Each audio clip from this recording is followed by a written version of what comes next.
At my own Thanksgiving table, the woman I welcomed as a daughter looked at my cooking, curled her lip, and said, "You call this garbage food?" I didn't respond right away. I simply stood there, holding the serving spoon in my hand, feeling the weight of the room shift without a single person saying a word. The dining table I had set that morning stretched across the room, polished to a shine, every plate placed with care, every napkin folded the way my late husband used to like. At 68, I had hosted more Thanksgivings than I could count, each one a quiet promise to keep this family together no matter how much it changed. The turkey had taken 5 hours in the oven. The stuffing was my mother's recipe, passed down like something sacred. The cranberry sauce simmered slowly on the stove until it reached that perfect balance of tart and sweet. I had done all of it myself, like I always did, because that was my role, the one I never questioned. Ashley sat across from me, her fingers tapping lightly against her wine glass, her expression sharp in a way that didn't belong in a room filled with family. My son Daniel sat beside her, eyes lowered, his shoulders slightly hunched as if shrinking might make the moment disappear. Around the table, cousins, neighbors, even my granddaughter sat frozen, caught between politeness and discomfort. No one laughed. No one corrected her. No one looked at me. I felt something cold settle in my chest. Not anger, not even embarrassment, just a quiet understanding that this moment had been building for a long time. I reached for a cloth napkin and gently wiped my hands, though they weren't dirty. The room smelled of roasted turkey and cinnamon, but underneath it, there was something else now, something sour that hadn't come from the kitchen. "It's just a meal," Ashley added with a small shrug, as if she were doing me a favor by saying less instead of more. I nodded once, slowly, as though I agreed. My reflection caught briefly in the glass of the china cabinet across the room. Silver hair neatly pinned, blue blouse pressed, posture straight. I looked exactly like the woman I had always been. Reliable, quiet, invisible when it mattered most. Daniel finally shifted in his seat, clearing his throat, but the sound faded. Before it could turn into words, he didn't defend me. He didn't meet my eyes. And in that silence, something inside me became very clear. This wasn't about the food. It never had been. It was about what I represented to them now. Something outdated. Something easy to dismiss. Something they assumed would never push back. I placed the serving spoon down beside the dish with steady hands and took my seat at the head of the table, the same seat I had sat in for decades.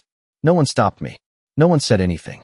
The conversation slowly resumed around me, forced at first, then louder, as if noise could erase what had just happened. But I heard every word, every laugh that came a little too quickly, every glance that avoided mine. And as I sat there, I realized this Thanksgiving would not be remembered for the meal I cooked, but for the moment I finally saw my family exactly as they were. I kept my hands folded in my lap as the conversation around the table slowly found its rhythm again, though it no longer sounded like a family gathering to me, but something rehearsed, something carefully performed to pretend nothing had shifted. The clinking of silverware returned first, then the low hum of voices, and finally the forced laughter that came a second too late to feel natural. I watched as Ashley reached for the wine bottle and poured herself another glass without asking anyone else, her movements smooth, confident, as if she had not just crossed a line that could not be uncrossed. Daniel leaned toward her slightly, saying something under his breath that made her smile, and I realized I could not remember the last time he had leaned toward me like that. My granddaughter Emily sat 2 seats down, her small hands wrapped around her fork, not eating, just watching, her eyes moving between me and her parents with a quiet confusion that no one else seemed to notice. I picked up my own fork and cut into the turkey, though I could not taste anything when I brought the bite to my mouth. It might as well have been air. Across the table, my sister-in-law Carol asked Ashley about her new job, her tone overly bright, as if she were trying to smooth over something that could not be smoothed. Ashley answered easily, her voice warm now, animated, as though the sharp edge from earlier had never existed. She spoke about office plans, holiday bonuses, a trip they were considering in the spring, and each word seemed to push me a little further out of the room, like I was no longer part of the story being told at my own table. I set my fork down quietly and reached for my water glass instead, taking a small sip just to give my hands something to do. The condensation from the glass left a faint ring on the polished wood, and I found myself tracing the edge of it with my fingertip, focusing on that small, meaningless detail because it was easier than looking at my son. When I finally did glance in his direction, he was already looking away, his attention fixed on his plate, his expression carefully neutral. It was not anger I saw in him. It was something colder than that. It was avoidance. And that, somehow, felt worse. I had spent years telling myself that time changes people, that marriage requires adjustments, that distance between a mother and her grown son is natural. But sitting there, surrounded by the meal I had prepared and the people I had held together for so long, I understood that this was not distance. This was erasure. Not sudden, not dramatic, but gradual and deliberate. I thought back to earlier that morning, when I had woken up before sunrise, tied my apron, and stepped into the kitchen while the house was still quiet. I remembered checking the recipe card one more time, even though I knew it by heart, adjusting the oven temperature, tasting the gravy, making sure everything was just right, because that was how I showed love. It had always been enough before. Or at least, I had believed it was.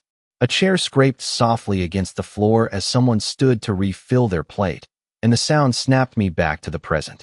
I looked around the table again, really looked this time, and noticed how easily they moved without me, how naturally the conversation flowed around me instead of through me.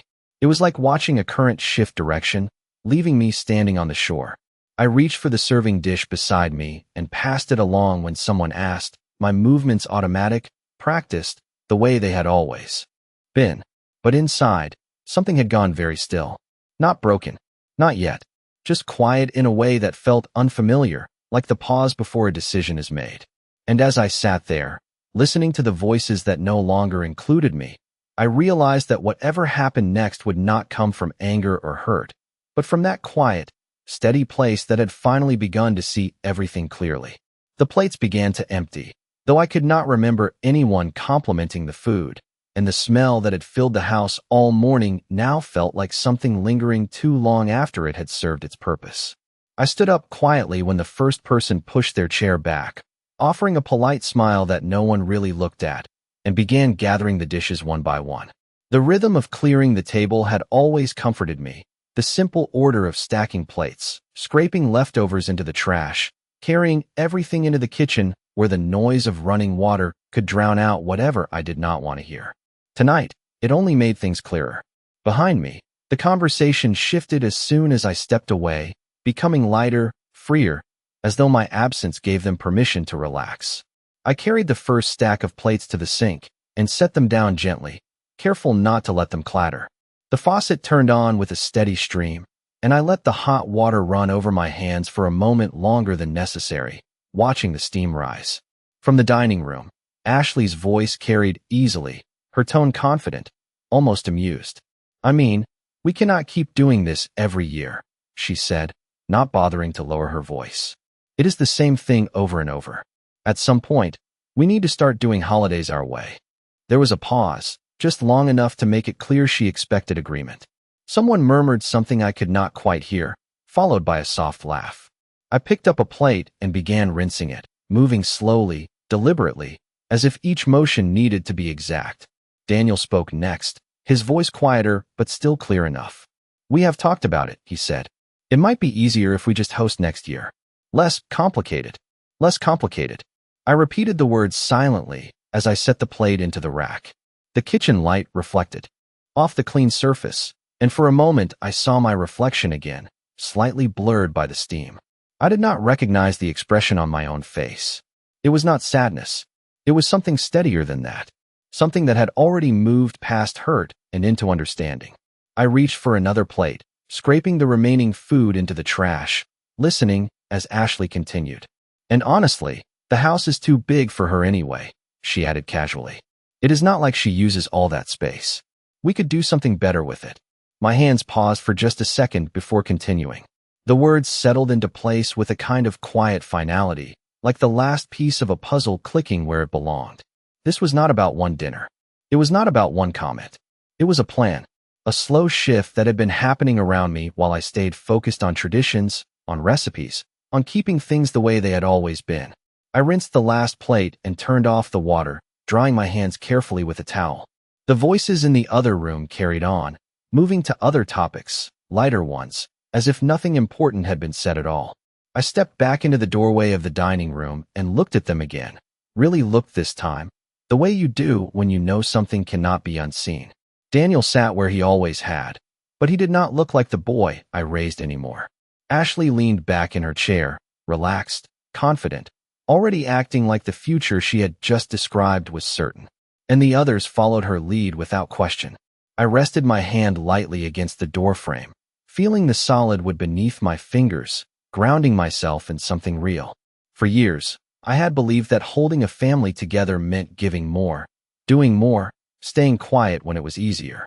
But standing there, listening to plans being made about my home, my life, as if I were not even in the room, I understood something I had not allowed myself to see before. They were not waiting for my permission. They were waiting for my silence. And that was something I could choose not to give. The rest of the evening moved forward without me needing to say a single word, and for the first time, I understood that. Silence was not weakness. It was space. Space to observe, to remember, to finally connect the small moments I had dismissed over the past few years. I stayed near the kitchen after that, not hiding, just choosing a place where I could see without being seen too closely, where I could listen without interrupting the version of themselves they seemed most comfortable revealing when they thought I was occupied. Ashley stood near the counter now, scrolling through her phone, occasionally turning the screen toward Daniel with a soft laugh. Her voice lowered but not enough to disappear completely. "Look at this listing," she said, her tone casual, almost playful. "For bedrooms, open kitchen, way more modern than this place." Daniel leaned in, studying the screen, his expression thoughtful in a way I had not seen directed toward anything of mine in a long time. "It is nice," he replied, nodding slowly. "And if we sold this house, we could actually afford something like that." I dried a clean plate with a towel, my hands steady, my movements precise, though the words settled heavily in the air between us, undeniable now. Sold this house. Not their house. Not a shared decision. Just a simple assumption spoken out loud, as if the outcome had already been agreed upon somewhere I had not been invited to. I placed the plate into the cabinet and closed the door softly, the quiet click sounding louder to me than it should have. For a moment, I let my hand rest against the wood, remembering when Daniel was a boy, when he would run through this same kitchen with restless energy, when this house was not an asset to be discussed, but a home filled with noise, with laughter, with something that felt permanent. I turned back toward the room and noticed Emily again, sitting on the couch now, her small frame curled slightly inward, watching her parents with a seriousness that did not belong on a child's face. Our eyes met for a brief second, and she gave me a small, uncertain smile. I returned it gently, something warm passing between us that felt real in a way nothing else in the room did. Ashley's voice cut through the moment again, sharper now, more direct. "We just need to be practical," she said. "It does not make sense for her to stay here alone. It is. Too much for one person. Maintenance, taxes, everything. It would be better for everyone if we handled it." Handled it. I repeated the phrase silently, feeling its weight. It was not concern I heard in her voice. It was strategy. Daniel hesitated for a moment, just long enough to suggest there was still a part of him that understood what was being said, but it passed quickly. "We can talk to her after the holidays," he replied. "No need to make it a big thing tonight." I set the towel down beside the sink and straightened my posture, my reflection once again catching in the dark window above it. Outside, the night had settled in fully, the faint outline of the yard barely visible beyond the glass. Inside, everything felt clearer than it had in years. This was not a misunderstanding. It was not a moment of frustration or a careless comment. It was a plan, one they believed they were being kind enough to delay until a more convenient time. I stepped away from the counter and walked slowly back into the living room, not interrupting, not announcing myself, just taking my place in the space that was still, whether they acknowledged it or not, mine. The floor beneath my feet felt steady, familiar, each step grounded in something they had already begun to overlook. I did not need to confront them. Not yet. There was no urgency in my movements, no trace of the humiliation that had started the evening. That part had already settled into something quieter, something far more useful. As I took my seat in the armchair near the window, I folded my hands calmly and looked around the room one more time, not with hurt, but with clarity. They were making plans for my life without me. And for the first time, I was ready to make my own. The evening eventually unraveled the way all long evenings do, not with a clear ending, but with small, scattered departures that left the house quieter one person at a time. Coats were gathered, polite goodbyes exchanged, dishes left behind with promises to help next time that everyone knew would not be kept. I stood near the doorway as they left, offering the same calm smile I had worn all night, accepting brief hugs, nodding at familiar faces, thanking them for coming as if nothing had shifted beneath the surface. When the door finally closed behind the last guest, the silence that followed felt different from the one before. It was no longer heavy. It was clear. Daniel lingered near the dining room, his hands in his pockets, his posture uncertain, as though he was waiting for me to say something that would make everything easier. Ashley, on the other hand, did not hesitate. She moved through the room with quiet efficiency, gathering her purse, checking her phone, already stepping into whatever came next without looking back. "We should get going," she said, her tone neutral, as if the evening had been entirely ordinary. Daniel nodded, glancing at me briefly before looking away again. "Do you need help cleaning up?" he asked, though his voice lacked any real intention to stay. I shook my head gently. "I have it," I replied, my voice steady, even, exactly the way it had always been. He hesitated for a moment longer, then accepted the answer without question, just as he had accepted everything else that had gone unspoken between us. Ashley walked past me toward the door, pausing only long enough to slip on her coat. For a brief second, her eyes met mine, and there was something there, not guilt, not even discomfort, just a quiet confidence, as if she believed the future had already arranged itself in her favor. "Good night," she said simply, and then she was gone. Daniel followed a step behind, offering a soft, "Good night, Mom," that felt more like a habit than a connection. The door closed again, and this time, it stayed that way. I stood there for a moment, listening to the faint sound of their car pulling away, the tires against the pavement growing quieter until there was nothing left but the stillness of the house. I turned back toward the dining room slowly, taking in the remains of the evening. Half-empty glasses, plates with small portions left behind, napkins folded carelessly on the table.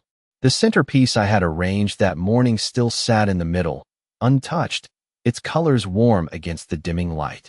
I walked over and adjusted one of the candles, straightening it slightly, a small, deliberate action that felt more significant than it should have.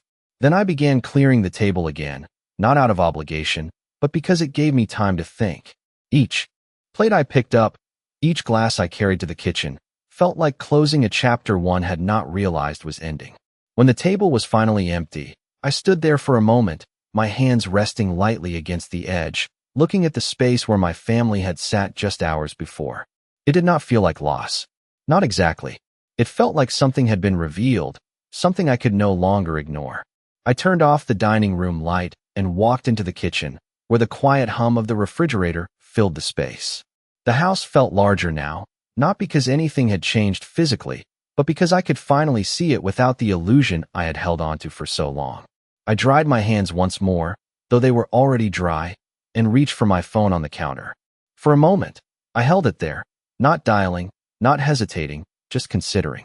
Then I unlocked it and scrolled to a number I had not called in years. My late husband's attorney.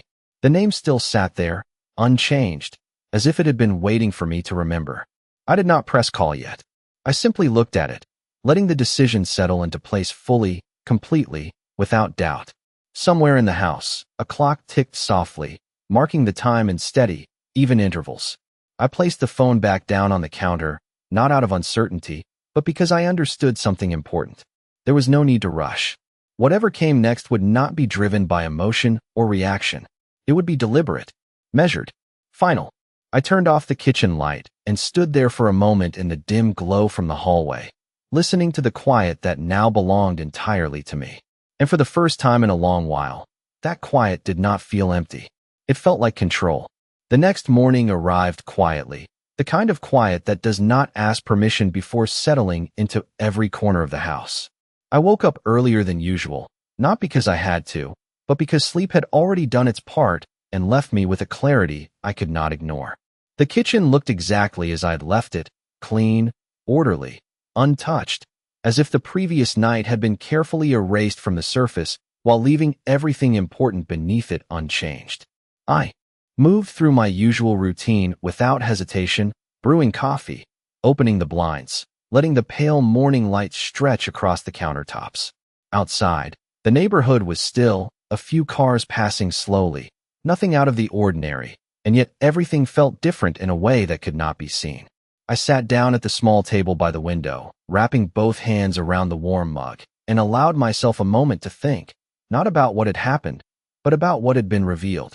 There was no confusion left, no doubt, just a series of quiet facts that had finally aligned into something undeniable. After a few minutes, I stood up, walked to the hallway, and opened the closet where I kept a small lockbox on the top shelf. It had not been opened in years, not since my husband passed, not since everything became something I handled alone without needing to revisit what had already been decided. I brought it down carefully, setting it on the table, the metal surface cool beneath my fingers. The key was exactly where I remembered it, tucked behind an old recipe book I had not used in a long time. I unlocked the box slowly, not out of hesitation, but out of respect for the weight of what it contained. Inside were documents, neatly arranged, untouched by time but not forgotten. Property records, bank statements, copies of agreements that had once felt like distant precautions, things we set up for security, not for necessity. I lifted the top folder and opened it, scanning the familiar lines, the signatures, the dates. My name. Only my name. The house had never been transferred. Not partially. Not conditionally. It had always remained exactly as it was meant to be. I closed the folder gently and set it aside, then reached for another, one that held information about accounts, investments, decisions made long before anyone thought to question them. Everything was clear. Everything was intact. For years, I had allowed myself to step back, to let Daniel believe he was stepping forward, to give space where I thought it was needed, never realizing that space had been mistaken for absence. I returned the documents to the box in the same careful order, locked it again, and placed it back where it belonged, not hidden, just out of sight, exactly the way it had always been. Then I walked back into the kitchen, picked up my phone, and this time I did not pause. I scrolled to the number I had looked at the night before and pressed call. It rang twice before a familiar voice answered, older now, but still steady. "This is Robert Hayes," he said. I held the phone comfortably against my ear, my posture straight, my voice calm when I spoke. "Robert, this is Margaret Collins," I said. There was a brief pause, followed by recognition. "Margaret," he replied, his tone softening slightly. "It has been a long time." I allowed myself a small, polite smile, though he could not see it. "Yes," I said. "It has. I think it is time we reviewed everything." There was no need to explain further. He understood. We set a time to meet later that week. Simple, direct, nothing complicated. When the call ended, I placed the phone back on the table and stood there for a moment, listening to the quiet again, but this time it felt different from the night before. It was no longer just stillness. It was direction. I picked up my coffee, now slightly cooler, and took a slow sip, letting the warmth settle in. Whatever came next would not be rushed, not emotional, not reactive. It would be built on something far more solid than that. And as I stood there in the soft morning light, I realized that for the first time in years, I was not holding on to what had been. I was preparing for what would be. The days that followed did not announce themselves as different, but I could feel the shift in the way I moved through them, in the way I chose what to do and what to leave undone. I did not rush to fill the silence anymore, did not reach for the phone out of habit, did not prepare meals for people who no longer saw the effort behind them. Instead, I kept things simple, deliberate, almost minimal, as if I were quietly clearing space for something new without needing to explain it to anyone. When Daniel called 2 days later, his voice carried the same familiar tone, casual, slightly distracted, as though nothing from that evening required acknowledgement. "Hey, Mom," he said, just checking in. "How are you doing?" I stood by the kitchen counter, looking out at the yard, the late afternoon light stretching long across the grass. "I am well," I replied, my voice steady, offering nothing more than what was asked. There was a brief pause on his end, as if he expected something else, something warmer, something that would allow him to move past whatever discomfort remained without having to face it directly. "Good," he said finally. "Ashley and I were talking, and we thought maybe we could come by this weekend. Spend some time together." I let the words settle for a moment, not reacting, not declining, just considering them for what they were.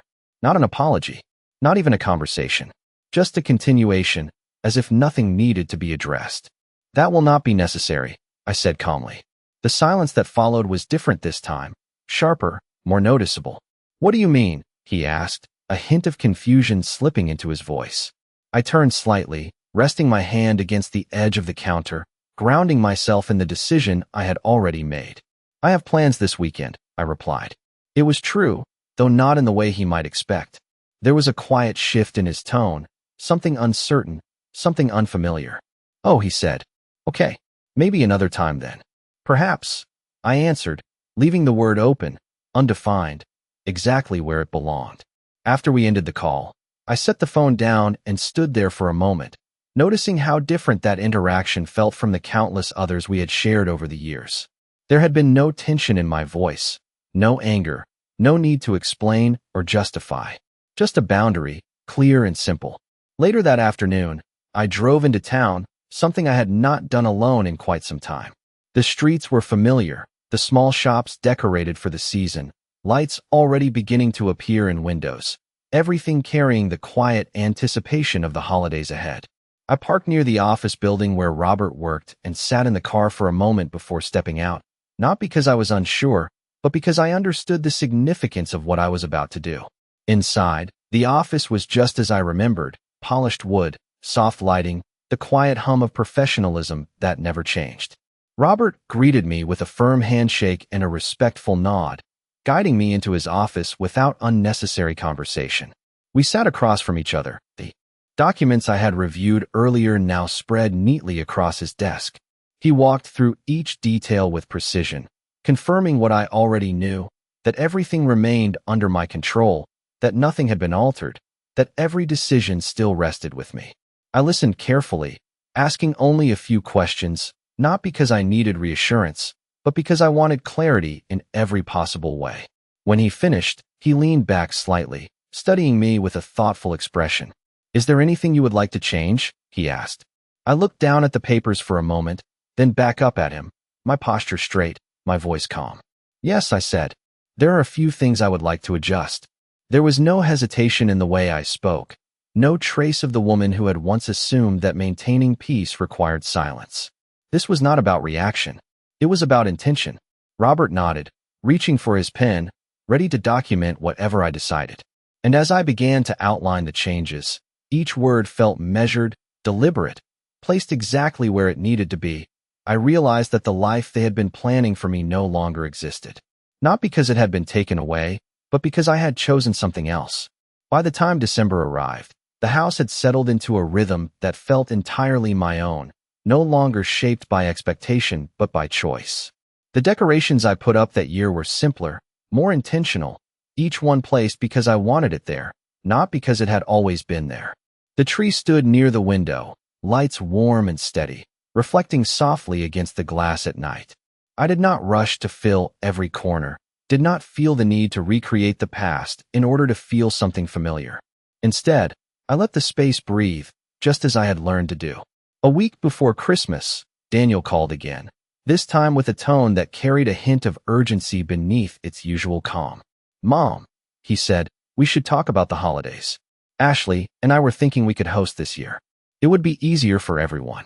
I listened without interrupting, hearing the same pattern beneath the words, the same quiet assumption that decisions could be made around me instead of with me.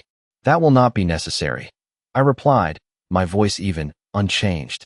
There was a pause, longer this time. What do you mean? He asked, the question sharper now. I walked slowly toward the window, looking out at the faint outline of snow beginning to settle across the yard, covering everything in a thin, even layer. I have already made arrangements, I said. It was not an explanation. It was a statement. Arrangements for what? He pressed, the edge in his voice no longer hidden. I turned slightly, resting my hand against the back of the chair, grounding myself in the calm I had come to rely on. For the future, I answered. The silence that followed was different from before. It was no longer uncertainty. It was realization. Mom, he said after a moment, his voice lower now, more careful. We were going to talk to you about some things. About the house. About making things easier for you. I let the words settle, hearing them clearly for what they were. Not concern, not protection, but a continuation of a plan that had already been set in motion without me. I am aware, I said simply. There was a shift on the other end of the line, a quiet tension building where there had once been ease. What does that mean? He asked. I took a slow breath, not out of hesitation, but out of intention. It means there is nothing you need to arrange for me, I replied. Everything is already in place. He did not respond right away, and in that pause, I could almost hear the weight of everything he had assumed beginning to move. We should come by, he said finally, the words more insistent now. We need to talk about this in person. I looked around the room, at the tree, the lights, the quiet space that no longer felt like something to defend, but something I had already secured. You may come by, I said calmly, but not to make plans for me, only to listen. The line remained silent for a few seconds before he agreed, though the word came out slower than expected. After the call ended, I placed the phone down gently and stood there for a moment, letting the stillness settle once more. The house did not feel threatened. It did not feel uncertain. It felt anchored, as if every wall, every room, every memory had shifted back into its proper place. Outside, the snow continued to fall, quiet and steady, covering what had been while leaving everything beneath it unchanged. I moved toward the table and straightened a small decoration that had tilted slightly, a simple adjustment, but one that felt symbolic in a way I could not ignore. Nothing needed to be forced. Nothing needed to be rushed. When they arrived, it would not be a confrontation. It would be a revelation. And this time, I would not be the one left out of the conversation. They arrived just before sunset, their car pulling into the driveway with a familiarity that once brought comfort, but now felt like a routine I was observing from a distance. I did not rush to the door. I finished placing a small ornament back onto the tree, adjusted it slightly until it sat exactly where I wanted, and only then walked over and opened the door. Daniel stepped in first, his posture stiff, his eyes scanning the room as if trying to measure what had changed without knowing where to look. Ashley followed behind him, her expression composed, her movements controlled, but there was a tightness in her gaze that had not been there before. "Hi, Mom," Daniel said, his voice careful, almost rehearsed. I nodded once and stepped aside, allowing them to enter without ceremony. "Come in," I said simply. The house was quiet, the lights from the tree casting a soft glow across the room, the kind of setting that usually encouraged warmth, conversation, something familiar. This time, it only made the silence more noticeable. They sat where they always had, Daniel on the edge of the couch, Ashley beside him, her hands resting neatly in her lap. I took my usual seat across from them, my posture relaxed, my expression calm, not offering anything more than what the moment required. For a few seconds, no one spoke. Then Daniel cleared his throat, leaning forward slightly. "We wanted to talk about what you said on the phone," he began. "About the arrangements." I folded my hands together, resting them lightly in front of me. "Yes," I said. "I assumed you would." Ashley glanced at him briefly before speaking, her tone measured, though there was an undercurrent of urgency she could not entirely hide. "We just think it is important to make sure everything is practical moving forward," she said. "The house, your living situation, things like that." I listened without interrupting, allowing the words to settle in the space between us, not reacting, not correcting. When she finished, I nodded once, slowly. "I agree," I said. The answer seemed to catch them off guard, just enough to create a pause. Daniel leaned in a little more. "You do?" he asked. I reached to the small table beside me and picked up a thin folder I had placed there earlier, its edges clean, its contents already organized. I held it for a moment, then extended it toward him without explanation. He hesitated before taking it, his fingers tightening slightly around the cover as he opened it. Ashley leaned closer, her eyes scanning the pages quickly, her expression shifting in small, controlled ways that became harder to hide with each line she read. The room remained quiet except for the faint sound of paper moving, the subtle change in their breathing as understanding replaced assumption. "What is this?" Daniel asked finally, though his voice had already begun to answer the question for him. "It is everything," I replied calmly. "Ownership, accounts, legal structure. All of it reviewed. All of it updated." Ashley straightened slightly, her composure tightening. "Updated how?" she asked. I met her gaze directly, not with anger, not with accusation, just with clarity. In a way that ensures there will be no confusion going forward, I said. Daniel turned another page, his movements slower now, more deliberate, as if each word required more effort to process. You are not planning to sell? He asked. I shook my head gently. No, I said. I am not. The silence that followed was different from any we had shared before. It was no longer empty. It was full of something shifting, something settling into place whether they were ready for it or not. Ashley closed the folder carefully, her hands still, her expression controlled, but no longer confident in the way it had been before. This changes things, she said quietly. I inclined my head slightly. Yes, I replied. It does. Daniel looked up at me then, really looked, as if seeing something he had not noticed in a long time. Why did you not tell us? He asked. I considered the question for a moment, not because I needed time to answer, but because I wanted the answer to be exact. Because it was never yours to decide, I said. There was no anger in my voice, no sharp edge, just a simple truth placed carefully where it belonged. Neither of them spoke after that. They sat there, absorbing what had already been set in motion, what could no longer be adjusted to fit the plans they had quietly built. I did not rush them. I did not fill the silence. I simply sat where I was, grounded in the space I had reclaimed without raising my voice, without asking for permission. After a while, Daniel closed the folder and placed it back on the table, his movements slower than before, more aware. Ashley stood shortly after, smoothing her coat, her posture composed but no longer certain. We should go, she said softly. Daniel nodded, rising to his feet, his expression thoughtful, quieter than I had ever seen it. I walked them to the door, opening it without hesitation, the cool evening air slipping inside for just a moment before they stepped out. Good night, I said, my voice calm, unchanged. Daniel paused for a second, as if he wanted to say something more, but whatever it was, he let it go. They walked back to their car without looking back, the sound of the engine starting, then fading into the distance once again.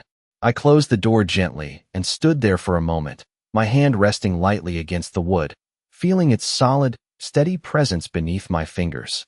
The house was quiet again, but it was not the same quiet as before. It was complete. I turned back toward the room, the tree lights still glowing softly, everything exactly where it belonged. And for the first time, there was nothing left to prove, nothing left to defend. Only the simple, undeniable truth that respect is not something given out of habit. It is something that, once lost, may never return.